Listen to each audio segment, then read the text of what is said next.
Hi class, this is Dr. Halstead. I hope you were able to get a little bit of relaxation during this Labor Day weekend. I know this is an intense time of the semester, but anyway, happy Labor Day. I want to say a couple things about the course. I'll start with the business piece. One thing some of you are missing is a key hint in all the assignments, and that's the rubric. And it's important that you, before you turn any assignment in, look at it carefully and read all the requirements. It spells it out very carefully, and that's what I base my grading on. So I know there's some things that some of you are missing that could be avoided. One of the things in this past one was the use of citations and references in your informed consent form, and that could have been avoided if you had read the rubric and saw that listed in that.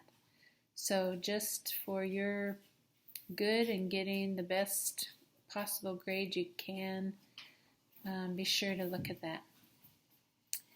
I also wanted to say something about just duty to warn, because that was obviously highlighted both last week and this week,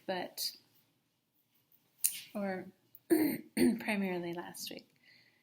But just the idea that as we read some of these cases, it seems obvious that we as therapists should always inform the police if someone says they're going to harm somebody else.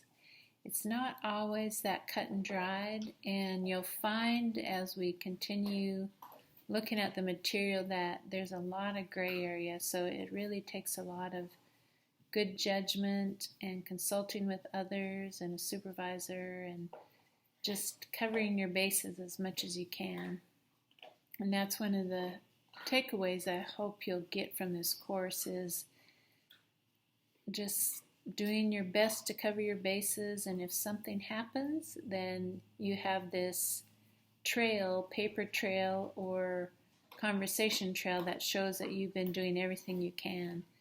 For example, one therapist, one of his clients committed suicide, but documented in his case notes was every time he had asked him a scaling question on how he was doing, consulted with other therapists and former professors, just trying to make sure he was doing everything he could. And so then when the client did commit suicide, and there was I don't know if there was an attempt to sue him or if he was just questioned pretty thoroughly by the licensing board, he was able to show, this is what I did everything I could, and so that saved him, or kept him out of trouble anyway.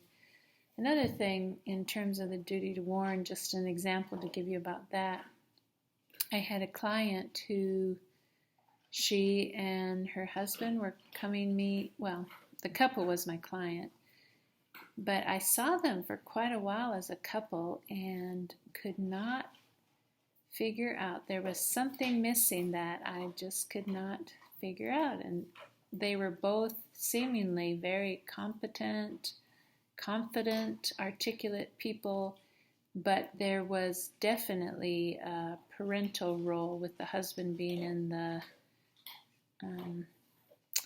more superior role. Well, one day when they were supposed to come, she ended up coming alone and said right off the bat, he beats me all the time. She said, we'll be just sitting on the couch watching TV and he'll just reach over and slap me. And she said, I have a pipe in the closet, and if I ever get a chance, I'm going to pull it out and beat him. And part of it, she was really blowing off steam, but she was tired of being beat, and I think she said, next time he hits me, I'm going to go, or something. anyway, you can see the dilemma it places you in as therapist. I don't know if she could have done that. I don't know if she would have been able to carry through on that. She was actually pretty beaten down. But just someone saying that to you, do you report that to the police? You know, what do you do with that type of thing? So keep in mind that a lot of this is gray area. So have a good week. I'm enjoying reading your discussion posts. They're really well done. I just really loved reading them this past week and seeing how well you all were doing. I didn't have a lot of time to comment, and hopefully we'll be able to do a little bit more of that, but just wanted to tell you, very well done. So thanks, and have a good week.